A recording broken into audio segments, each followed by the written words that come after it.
Hello mga loves! Tara gawa tayo ng dessert. For today's video, ito yung mga ingredients natin. So, let's start it! Dahil nag-crave ako ng mango graham pero wala akong nakitang mango, so ang binili ko ay fruit cocktail na lang na maliit. So, ito yung ilalagay natin sa ibabaw instead na mangga. Bubuksan natin ngayon yung mga dilata para makuha natin yung laman. Ayan siya. Dahil gagamitin natin yan pang toppings mamaya.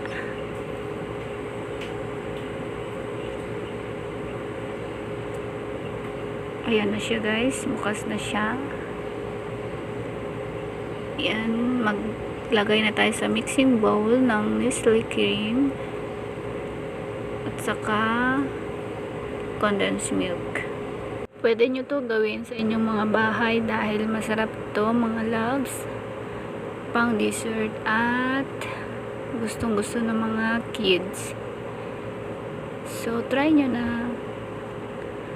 Habang inaantay natin yung Nestle cream, ilalagay natin yung condensed milk naman.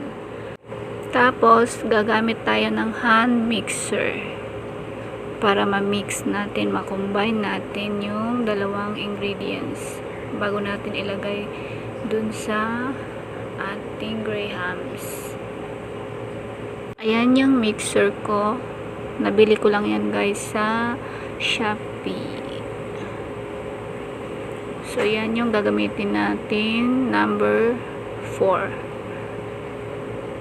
Ayan. Hintayin lang natin mag-mix yung dalawang ingredients, tapos set aside mo muna. Pwede mo ilagay sa freezer or rep muna. Habang hinahanda natin yung container at saka yung graham.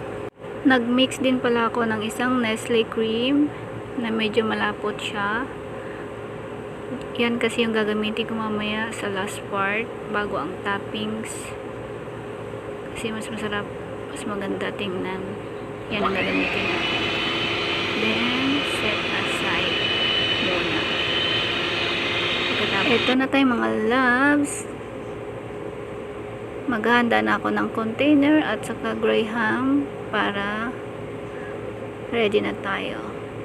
Naglagay muna pala ako dyan ng mixture sa ilalim bago lagyan ng graham. So, ito yung way ko. Hindi ko alam sa inyo. Pero, basta sa akin, ito yung way ko. Paano maggawa ng fruit cocktail graham. So, sundan nyo na lang. If nagustuhan nyo. Basta masarap siya guys. Hehe. Ayan. Ulit-ulitin nyo lang yung procedure hanggang sa mapuno nyo yung container. Tapos sa ibabaw, lagyan nyo ng Nestle cream, yung ginawa ko kaninang malapot. Tapos siniparate ko. Ayan yun. Yan yung ilalagay natin sa ibabaw bago yung ating toppings. Ayan siya guys. Malapit na tayo matapos. Pagkatapos nyan, ilalagay na natin yung fruit cocktail. Ayan. Diyan natin ilalagay. Tapos, palalamigin natin sa ref. Overnight, mas masarap. Nasa sa inyo. Ayan na, takpan na natin. Tapos, ready na sa ref. So, para sa akin, i-ref ko siya ng overnight. Ayan na siya. Pagkatapos ng overnight, ito na siya. Let's eat. Ayan na siya guys. Sarap. Thank you for watching. like, subscribe.